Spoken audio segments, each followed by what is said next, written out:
What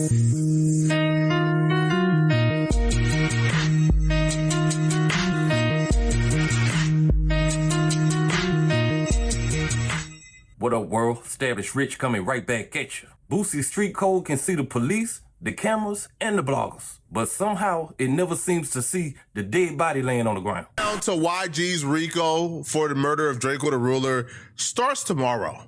Here's why. Something very important is happening tomorrow that's going to cause a domino effect that I believe will ultimately seal the fate for YG. So tomorrow, Draco's alleged killer, Frankenstone, the man who is being accused of actually taking a knife and stabbing Draco in his neck, he goes back to court. But here's the thing. He's not going to court for Draco the Ruler's death.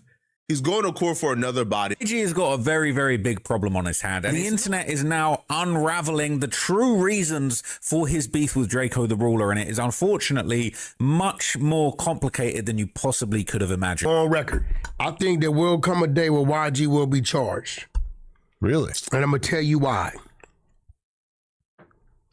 Whether the truth or a lie, when you got that many people around, that many people possibly involved, a nigga will catch a case way over there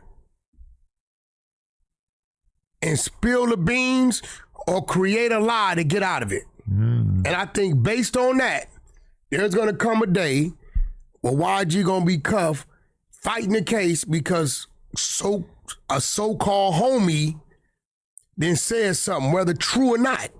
I got a lot of homies that did 20, 30 years because a homie just straight lied on them. Homie Lil Buttons, 26 years because the motherfucker, lied on him. He ain't have a gun, he ain't have shit. Because a homie, another Paru said he did it. They cuffed him. You see what I'm saying? So now it's YG, if he ever get caught up, is he gonna say it wasn't me, it was this dude? That's what it's gonna come down to. Right. I do think it's gonna come a day to where one of them dudes, murder ain't got no statute of limitations. Yeah. I'm not saying YG did anything. I'm simply saying that it's gonna come a day where one of these dudes is gonna say some shit and it's gonna have him looking crazy. Let me be clear about WAC 100 too. I don't know whether somebody around YG is gonna talk, and neither does WAC unless he has information the rest of us don't. YG was detained while authorities executed a search warrant related to the Draco the Ruler investigation. Law enforcement says he was not a suspect or a person of interest, and nobody has been arrested in Draco's killing. So I'm not here to convict YG through a YouTube video. Speculation should never be presented like somebody's already been found guilty. But Boosie is not just saying people need to be more responsible. He is asking why bloggers are discussing these cases at all, as if talking about a person being killed is some greater wrong than the killing itself. That is where his whole argument falls apart to me. Draco the Ruler is dead. His children lost their father. His mother lost a son, and his family has spent years without anybody being held accountable. But when Boosie talks about this, the people he seems most concerned about are the people being investigated. The dead man and his family barely exists inside his street code mind. The person accused of doing something becomes the victim. The blogger becomes the villain. And the actual family burying somebody gets pushed completely out of the story. I was scrolling out on Instagram, bro. It's bigger than the police. All y'all podcasters, not all of them, but YouTubers and people on Instagram, y'all the golden egg to the investigator. All they gotta do is hashtag your page and hashtag who they want to hear about and build their case.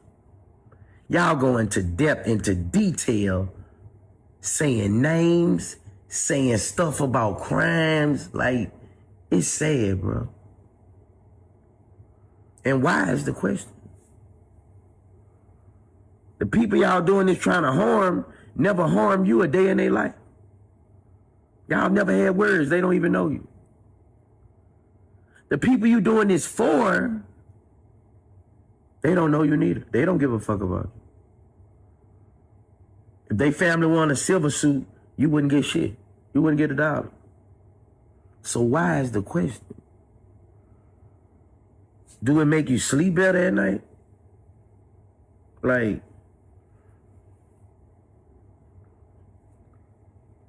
why are we so happy in the world with someone's downfall? And why is always us doing this to us? You never see a white man doing this to a white artist.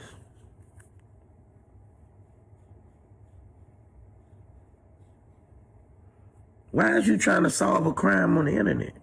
Boosie calls it dry snitching. I call it a mindset that has protected too many people who have done damage inside the same community that they claim they love. If somebody is out here hurting people, why is protecting that person considered loyalty? Loyalty to who? It is not loyalty to the mother who lost a child. It is not loyalty to the child who lost a parent. And it is definitely not loyalty to the people who have to keep living around somebody dangerous. It is loyalty to the person accused of creating the pain. That don't protect the community. That protects the threats inside the community. And this is why I need Boosie to explain what his line is. What if two men get into a shootout and a 9-year-old child is hit? Mobile County grand jury has indicted 5 people on 2 counts of capital murder for the death of 9-year-old Kaylee Knight. Knight was not the intended target in a shooting investigators say was the result of gang activity.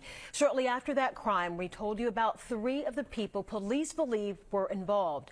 Today, a secret indictment just upgraded, and the charges are adding 2 more to the people accused in this crime.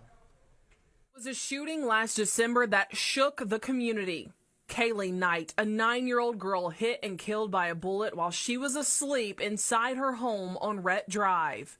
Mobile police say she wasn't even the target of the drive-by shooting. Investigators say the shooters were aiming for her 16-year-old brother. It happened around 2 a.m. while other children were inside the home too, and 90 minutes after another drive-by shooting just up the road where nobody was hurt, police say. Today, Mobile County District Attorney Keith Blackwood says a grand jury handed up indictments for 2 counts of capital murder for Ariel Curry, Tyrone Williams, Darius Lucky, and Ricky Thayer. Curry, Williams, and Thayer are also facing attempted murder, shooting into an occupied dwelling charge. All are being held on no bond. Are the people who identify who did it snitching? What if a 91-year-old grandmother is hit by a stray bullet in a shootout? Well, calls for action tonight in Harlem for the killing to stop. When a grandmother heard gunshots, she went outside to check on her grandson. Caught in the crossfire, she was shot dead. Eyewitness News reporter Lindsay Tuckman talking to that grandson who's still in shock and outraged members of the community. Xenia Mehta was known in her Harlem community for wanting to make it safer. I'm gonna let it shine. But now that same community is in shock after the 61-year-old was shot and killed Tuesday night by a stray bullet. She was not afraid. She wanted to see change, and she knew in order to see change, she had to be a part of that change. And her life was taken because she wanted to see change. Family members say Mehta was cleaning up at the deli she helped out at on Lenox Avenue and 113th Street around 10:30 p.m. when she heard arguing outside. Worrying her grandson was involved, she went out to make sure everything was okay, and that's when she was shot in the head. That grandson, though, was safely in his grandmother's apartment upstairs. He says she would have gone outside to help anyone. She treated everyone on this corner like they're her grandson. I'm upset, I'm mad. And indeed, Ashley Jackson says Xenia raised her like she was her own daughter. And while she now lives in Philadelphia, she says the 61-year-old still made a point to connect with her children, too. She's very nurturing. She made me the person I am today, the mom I am today. According to the NYPD, 3 people were involved in a dispute, including 23-year-old Darius Smith, who was arrested and charged with criminal possession of a firearm. Smith was shot in the left foot.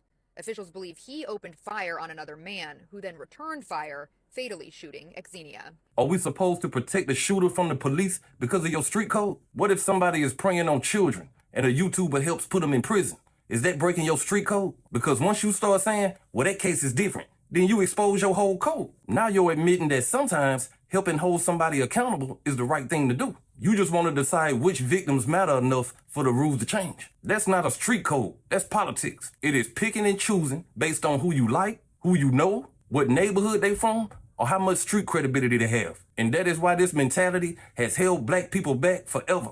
We will demand justice when somebody outside the community hurts us. They start talking about silence and loyalty when the person doing the hurting looks like one of us. Justice can not only matter when the person accused is already somebody you don't like.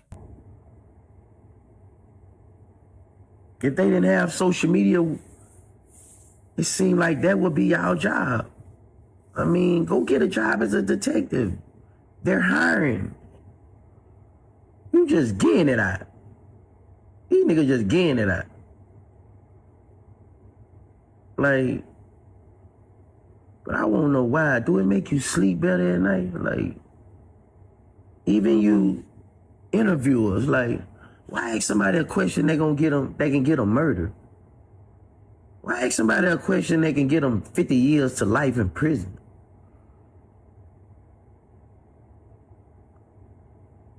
Give me a Ricky Smiley interview, bro. Like, this shit bigger than the police.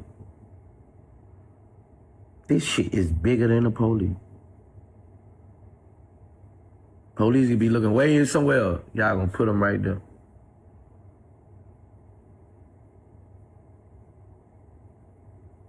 It's sad, bro.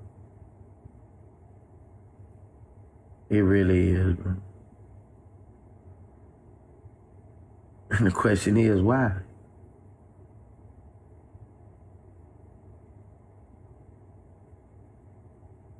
Nobody from both sides know you. It's sad, bro. I do understand part of what Boosie is trying to say. Some bloggers are reckless. They take rumors, they put names and faces and thumbnails, and they start talking like they was right there on the scene when it happened. That can destroy an innocent person's name. That part should be called out. A content creator should not invent evidence, present rumors as facts, or try to convict somebody before the investigation is complete. But that is different from saying nobody should cover the case. We cover what is already public. We discuss reports, court documents, interviews, contradictions, and what people say on camera with their own mouth. And let's be honest, half of the information Boosie worried about don't even come from bloggers. It comes from people around the cases running their mouth. Then when somebody repeats what they said publicly, the blogger gets called a snitch. No, sometimes people snitch on themselves and then get mad when somebody presses replay. Boosie also talks like law enforcement is sitting around with no clue about nothing that's happening until a YouTuber makes a video. Police have witnesses, warrants, phone records, video, forensic evidence, and people inside those circles who already been snitching. A blogger may add noise, and sometimes that noise can be irresponsible. But blaming a YouTuber for a case moving forward is an easy way to avoid talking about what caused the case in the first place. Somebody lost their life. That is why there's an investigation, not because somebody made a YouTube video. And the part that really bothers me is the complete lack of empathy for the victims. Boosie always seems to have empathy for the person going to prison. He understands their fear, their family, their lost years, and everything they gonna lose. Where's the same energy for the person who never came home? Where's the speech about their children, the mother, or the empty chairs at the family event? Why is the freedom of the accused more important than the life that was taken? And I know the history between black communities and law enforcement is complicated. People have real reasons not to trust the police because innocent people have been targeted, falsely accused, and unjustly locked up. But distrust in law enforcement don't mean we have to hide the people in our community that are hurting us. Both things can be true. We can demand that the police prove their case and still demand that the family gets answers. We can oppose false accusations and still refuse to turn silence into some kind of moral value. And we can hold bloggers accountable for lying without pretending that covering a crime is worse than committing one. So I'm gonna take y'all out like this. Boosie's position sounds solid until you ask him what a line is. If the rules change for a dead child, an elderly woman, or somebody preying on children, then the rules were never really about principle. It was about protecting certain people from consequences. And any code that cares more about the person that's creating the pain than the person that's receiving the pain, that's a broken code. I'm not sitting here saying bloggers should play police. I'm saying we have every right to discuss what is happening in our own communities, especially when people are losing their lives. The answer is responsible coverage, not silence. Verify what you can, say what you do not know, and never present an allegation like a conviction. But do not ask me to feel more sorry for a person facing an investigation than I feel for the family who had to plan a funeral. That is ass backwards. And until we stop treating accountability like betrayal, the same people will keep hurting the community while claiming the community should protect them. But hey, that's just my opinion. What's yours? Like, comment, subscribe. EstablishedRich. I'll be back with another one. Peace.